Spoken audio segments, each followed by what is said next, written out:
Hi guys, welcome to revision time. आज मैं फिर से ला रही हूँ प्रैक्टिस सेट एसएससी जीडी के एग्जाम के लिए। एग्जाम बहुत ही जल्दी आने वाले हैं फ्रेंड्स, अब बहुत ही कम टाइम बचे हुए हैं। तो ऐसे में ये प्रैक्टिस सेट आपकी ज़्यादा से ज़्यादा क्वेश्चन कंप्लीट करवा देती है जीके जीएस की। तो चलिए फिर स्टार्ट करते हैं आज के प्रैक्टिस सेट के क्वेश्चन। ये वीडियो अगर आप सभी को अच्छी लगे तो वीडियो को लाइक ज़रूर कर दीजिएगा, साथ ही चैनल को भी सब्सक्राइब कर लीजिए। इस तरह के कम टाइम के प्रैक्टिस सेट आपको आने वाले एग्जाम के लिए भी देखने को मिलते रहेंगे। तो चलिए फिर शुरू करते हैं प्रैक्टिस सेट के सारे क्वेश्चन। क्वेश्चन नंबर 1, वह जिन्होंने 1848 में गवर्नर जनरल के रूप में पदभार संभाला एवं जिसने हड़प नीति नामक नीति तैयार की। इसका आंसर है लॉर्ड डलहौजी। लॉर्ड डलहौजी द्वारा कंपनी के अधीन देसी राज्यों के शासकों को गोद लेने के अधिकार से वंचित कर उनके राज्य को हड़प लेना ही हड़प नीति व्यापकत का सिद्धांत थी।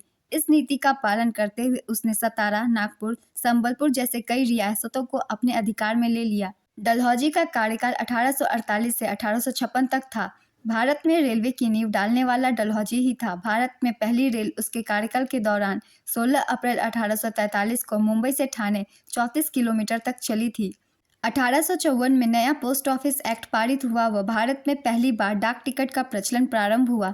इसने 1854 में एक स्वतंत्र विभाग के रूप में लोक सेवा विभाग की स्थापना की।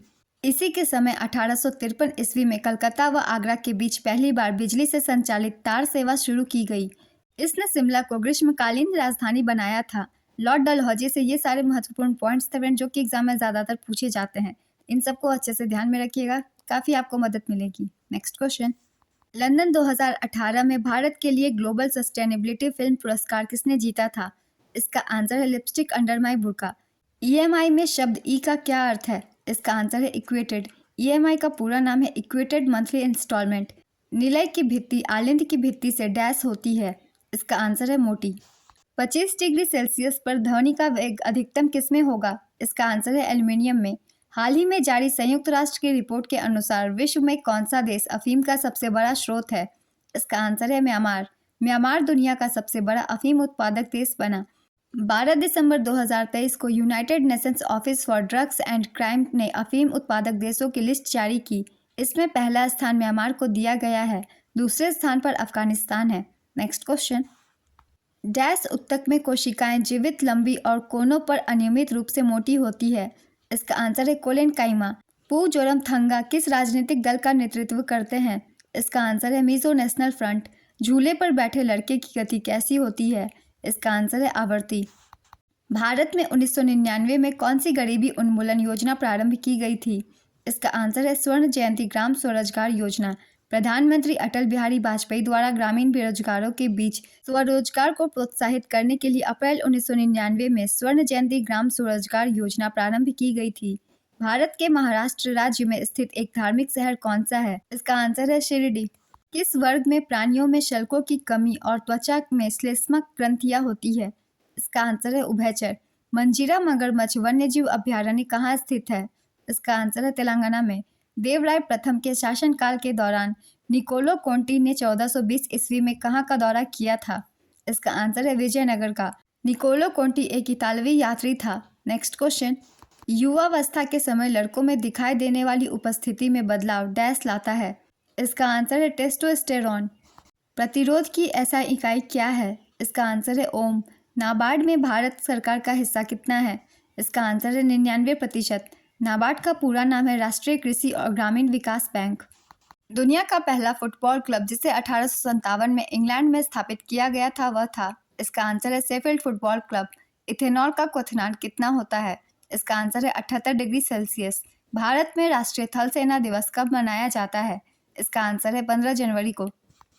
रज़िया सुल्तान किसकी बेटी थी? इसका आंसर है इल्तुतमिश की। शमशुद्दीन इल्तुतमिश की बेटी रज़िया सुल्तान ने दिल्ली की गद्दी पर बैठकर 1236 से 1240 तक सिर्फ 4 साल तक ही राज किया। रज़िया सुल्तान पहली मुस्लिम महिला थी जिसने दिल्ली की गद्दी पर कब्जा किया था। नेक्स्ट क्वेश्चन, संस्कृत पाठ में सततंत्री वीणा के रूप में डैश जाना जाता है और इसमें 72 तार हैं। इसका आंसर है संतूर। पश्मीना एक भारतीय अमेरिकी लड़की की करुणात्मक कहानी की लेखिका कौन है? इसका आंसर है निधि चेनानी। पुनर्जनन के साथ साथ बंडिंग द्वारा डैश उत्पन्न हो सकता है। इसका आंसर है हाइड्रा। भारत की पहली महिला राष्ट्रपति कौन है? इसका आंसर है Pratibha Patil. As of time पुस्तक किसने लिखा है? इसका आंसर है एम वीरप्पा मोइली। विश्वनाथन आनंद को पद्म विभूषण से सम्मानित किया गया था। इसका आंसर है वर्ष 2007 में। आज़ादी के बाद भारत में पहले आम चुनाव कब हुए थे? इसका आंसर है 1952 में। सोना किस में घुलनशील है? इसका आंसर है एक्वारेजिया में। निश्चित अनुपात का नियम किसने प्रतिपादित किया था? इसका आंसर है जोसेफ प्राउस्ट ने। श्री उडुपी रामचंद्र राव को 2017 में उनके किस क्षेत्र में योगदान के लिए पद्म विभूषण से सम्मानित किया गया था? इसका आंसर है विज्ञान और अभियांत्रिकी। कन्नौज की लड़ाई में शेरशाह सूरी द्वारा हुमायूं को कब पराजित किया गया था? इसका आंसर है 1540 में। कन्नौज की लड़ाई 17 मई 1540 को शेरशाह सूरी और हुमायूं के बीच भारत के उत्तर प्रदेश के कन्नौज में हुई थी। इस लड़ाई को बिलग्राम की लड़ाई के रूप में भी जाना जाता है, जहां हुमायूं की हार हुई थी। दही में कौन सा अम्ल पाया जाता है? इसका आंसर है लैक्टिक अम्ल। कला की गांधार शैली किस वंश के दौरान फली फूली थी? इसका आंसर है शक और कुषाण। गांधार शैली को ही ग्रीक बौद्ध कला के नाम से भी जानते हैं। पुरुष प्रजनन भाग में जनन कोशिकाओं का निर्माण डैश होता है। इसका आंसर है वृषण में। पौधों में कोशिका की वृद्धि और कोशिका विभेदीकरण को कौन बढ़ावा देता है? इसका आंसर है ऑक्सिन। दो न्यूरॉन्स के बीच का स्थान डैश होता है। इसका आंसर है सिनेप्स। भारत ने इंडोनेशिया एक्वेटिक डाइविंग चैंपियनशिप 2023 में कितने पदक जीते थे? इसका आंसर है 6 पदक। भारत में पर्वत का प्रतिशत कितना है? इसका आंसर है 29.3%। सल्तनत काल में एकता प्रणाली किसके द्वारा चलाई गई थी? इसका आंसर है इल्तुतमिश के द्वारा। इल्तुतमिश गुलाम वंश के तृतीय शासक थे, जो कुतुबुद्दीन ऐबक का गुलाम और दामाद थे। ये गुलाम वंश के वास्तविक संस्थापक भी माने जाते हैं। इल्तुतमिश ने तुर्कान-ए-चहलगामी दल का गठन किया था। नेक्स्ट क्वेश्चन, वह बल जो हमारे सौरमंडल की संरचना को बनाए रखता है क्या कहलाता है? इसका आंसर है गुरुत्वाकर्षण। भारत में हरित क्रांति का जनक किन्हें कहा जाता है? इसका आंसर है एम एस स्वामीनाथन को। डैश जटिल स्थायी उत्तक है? इसका आंसर है फ्लोएम। सर्वप्रथम इंडिया शब्द का प्रयोग भारत के लिए किस भाषा में किया गया था? इसका आंसर है ग्रीक। निषेचित अंडा युग्मज किसमें समाविष्ट हो जाता है? इसका आंसर है गर्भाशय की परत में। पृथ्वी की त्रिज्या कितनी है? इसका आंसर है 6371 किलोमीटर। गुलाबी नदी कौन सी है? इसका आंसर है कैनो क्रिस्टल्स। कैनो क्रिस्टल्स नदी कोलंबिया में बहती है। इसकी खासियत यह है कि हर मौसम के साथ अपना रंग बदलती है। इसे रिवर ऑफ 5 कलर्स या लिक्विड रेनबो भी कहा जाता है। रबर का सर्वाधिक उत्पादक किस राज्य में होता है? इसका आंसर है त्रिपुरा, असम, केरल और तमिलनाडु। एक मोनोकॉट है? इसका आंसर है पैफियोपेडिलम। एक बीजपत्र वाली जातियों को मोनोकॉट और 2 बीजपत्र वाली जातियों को डाइकॉट कहते हैं। एनसी बर्दोलोई इंडोर स्टेडियम कहाँ स्थित है? इसका आंसर है असम राज्य में। इस प्रैक्टिस सेट के क्वेश्चन कंप्लीट होते हैं फ्रेंड्स। ये वीडियो अगर आप सभी को अच्छी लगी हो तो वीडियो को लाइक ज़रूर कर दीजिएगा। साथ ही मेरे चैनल को भी सब्सक्राइब कर लीजिए। इस तरह के कम टाइम के प्रैक्टिस सेट आपको आने वाले एग्जाम के लिए भी मिलते रहेंगे। फिर मिलते हैं नेक्स्ट वीडियो के साथ। आप सभी को थैंक यू।